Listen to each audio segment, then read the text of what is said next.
Cordiale buongiorno gentili amici e amiche alla visione all'ascolto, l'informazione live su Friuli TV per quanto riguarda le ultimissime di cronaca.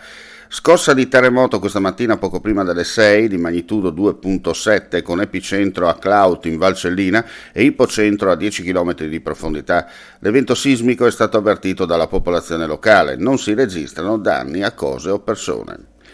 E una persona invece è rimasta ferita in maniera seria a seguito di un sinistro accaduto poco prima della mezzanotte lungo l'ex strada provinciale 94 nel tratto compreso tra Tissano di Santa Maria la Longa e Bicinico.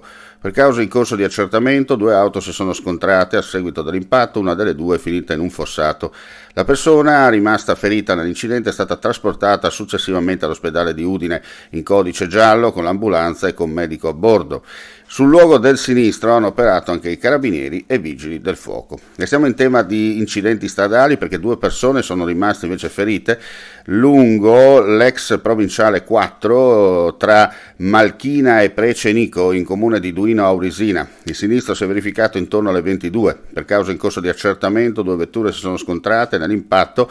Una delle 2 è rimasta incastrata all'interno. I vigili del fuoco hanno lavorato per quasi mezz'ora per liberare la persona incastrata in piena sinergia col personale sanitario presente. Poi, a bordo dell'ambulanza, sono state trasferite all'ospedale di Catinara.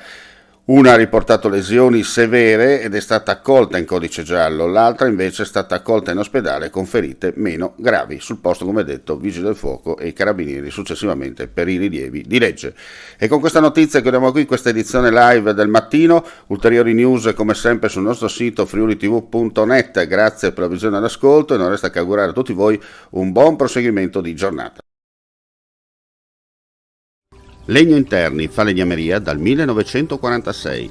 Rivenditore di porte a Udine, Gorizia e Trieste.